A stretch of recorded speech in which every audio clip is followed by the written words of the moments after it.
রাত 12টার পরে লাইলি যখন কল করে দু চোখেতে ঘুম আসে না।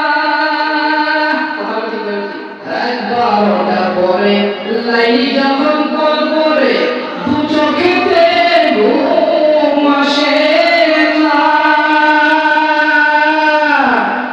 রাত জাগিয়া মোবাইলে কথা বলিয়া, রাত জাগিয়া মোবাইল মেসেজ করিয়া ফজরের সময় ঘুম ভাঙে না তোমার, ফজরের সময় ঘুম ভাঙে না। মোবাইল ফোন আসিও কি দোলা লাগিল, লেহেকা ফরাসের ভালো লাগে না। মোবাইল ফোন আসিও কি দোলা লাগিল, লেহেকা ফরাসের ভালো লাগে না। কথা বলে ঠিক না বেটি? আমি যে ঠিক না বেটি? আমার যুবক ভাইরা সবাই লাইনের সাথে পুলিশ সাথে চেক করে সকালে বিছনায় উঠে সে দোয়া করবে, এই দোয়া করবে। এটা আপনার বাবার উপরে হক। ছেলে মেয়েদেরকে যখন ছোট থাকবে বাবার উপরে তিনটি হক আছে। কয়টি হক? এই দিকে দেখে, এই দিকে দেখে, ওই দিকে দেখে কি শুনতে আসে, এই দিকে দেখে আমি কি বলছি। বাবা মার উপরে ছেলেদের কয়টি হক? কয়টি?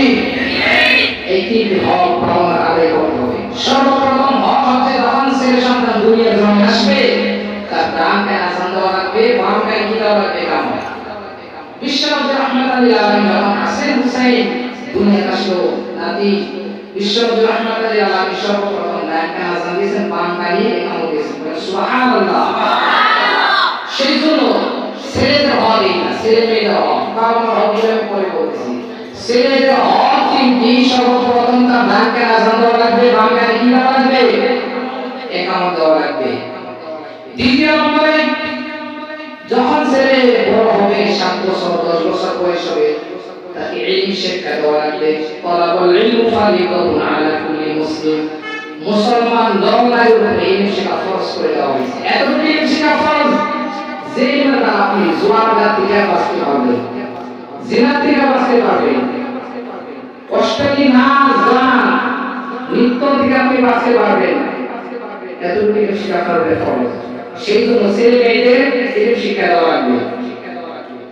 তৃতীয় নম্বর হচ্ছে যখন ছেলে সে বিবাহ করাইবে এইরকম একটি নেককার মহিলার সাথে বিবাহ করা লাগবে যে মহিলা নামাজ পড়ে, পর্দাশী।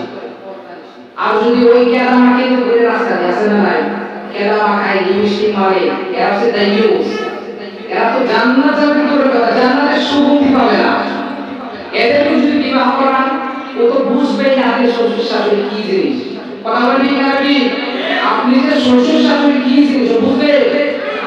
ওর ভিতরে দেখা যাচ্ছে মা হাসবে কি হবে, মেকআপ লাগাবে কি হবে, লিপস্টিক বসবে, ঠিক আছে না? মেকআপ বসবে কিভাবে, সাজবে কিভাবে, এই টেনশনটা আমাদের থাকবে। কিন্তু আপনি শ্বশুর শাশুড়ি স্বামী কি জিনিস সেটা বুঝবেন না।